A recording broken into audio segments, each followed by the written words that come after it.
அது அந்த டாக்டருடைய இயலாமை. கிட்னியை பாதிக்கக்கூடிய சில மருந்துகளை கொடுக்கக்கூடாது, அவ்வளோதான். டிரான்ஸ்பிளான்ட் பேஷண்ட்டாக இருந்தாலுமே நம்ம சில கரெக்டான ஆன்டிபயோட்டிக் யூஸ் பண்ணலாம்.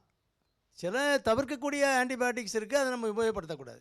அந்த அவேர்னஸ் இல்லைன்னா அப்புறம் நீங்கள் அங்கே அங்கே தான் திரும்ப போய் அங்கே வீணாக காத்து கிடக்கணும். ஒரு ஜலதோஷத்துக்கு போய் நெப்ராலஜிஸ்ட்டு உட்காந்துருக்க முடியுமா?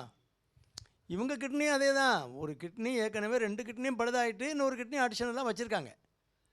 டிரான்ஸ்பிளான்ட் பண்ண அவங்க மாற்று அறுவை சிகிச்சை பண்ணி வச்ச கிட்னி வேலை செய்துகிட்ருக்கு. அப்போது இன்னும் அந்த கிட்னிக்கு டேமேஜ் வந்துடக்கூடாது, அதை பார்த்துக்கணும், அவ்வளோதான். அதுக்காண்டி சாதா வலி மாத்திரை இருக்குன்னா நமக்கு பேராசிட்டமால் இருக்குது, சேஃபு. அது எல்லாருக்கும் கொடுக்கலாம்.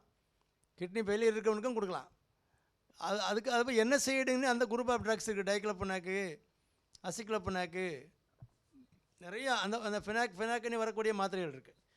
அவாய்ட் பண்ணக்கூடிய மாத்திரைகள், தவிர்க்கக்கூடிய மாத்திரைகள் இருக்குது, அதை உபயோகப்படுத்தக்கூடாது. ஒரு ஆன்டிபயோட்டிக்கில் எடுத்துக்கிட்டிங்கனாலுமே சில குரூப் ஆஃப் ட்ரக்ஸ் இருக்குது. அது penicillin group of drugs, amoxicillin, அந்த குரூப்லாம் யூஸ் பண்ணலாம் சேஃபாக. செஃபலோஸ்பரின் யூஸ் பண்ணலாம்.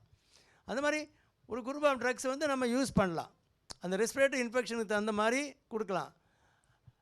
சில ட்ரக்ஸ் நம்ம அவாய்ட் பண்ணக்கூடிய ட்ரக்ஸ் இருக்குது. அதை தெரிஞ்சு வச்சுக்கிட்டால் நம்ம சிம்பிளான இதுக்கெல்லாம் நீங்கள் நெப்ராலஜிஸ்ட்டுக்கு அனுப்ப வேண்டிய அவசியமே இல்லை. நம்ம தைரியமாக பண்ணலாம். அங்கே போனாலும் அவங்க அதானே பண்ண போகிறாங்க. இப்படி ஆன்டிபயோட்டிக் போட்டாகணும். கிட்னியை பாதிக்காத, கிட்னி மூலமாக எலிமினேட் ஆகாத ஆன்டிபயோட்டிக் கொடுக்க போகிறாங்க. அது நம்மளே கொடுத்துக்கலாம். ஜென்ரல் ப்ராக்டிஷனர்ஸ் அதுக்கு தானே இருக்கும். காமன் பீப்புள் அவங்க வந்து திரும்ப ஒன்றுக்கும் அங்கே போய் நிற்க முடியுமா? அது தவறு. அது அவங்க தெரிஞ்சு வச்சுக்கிட்டாங்கன்னா ஈஸியாக வைத்தியம் பண்ணலாம். சும்மா தேவையில்லாமல் பயப்பட வேண்டிய அவசியம் கிடையாது. நம்ம என்ன கிட்னியை போய் கெடுக்கிற மாதிரி மருந்து கொடுக்கக்கூடாது, அவ்வளோதானே. அது இல்லாமல் எவ்வளோ மருந்து இருக்குல்ல, அதிலேருந்து எடுத்துக்க வேண்டியதான். ஒரு குரூப்லேருந்து ஒன்று செலக்ட் பண்ணிக்க வேண்டியதான். சேஃபான வலி மாத்திரைகள் எடுத்துக்க வேண்டியதான். அழகாக செய்யலாம். அது கான்செப்ட் சரியில்லாத கான்செப்ட். நம்ம சாதாரண ஜலதோஷம் சளிக்கலாம் அங்கே போக வேண்டிய அவசியமே இல்லை.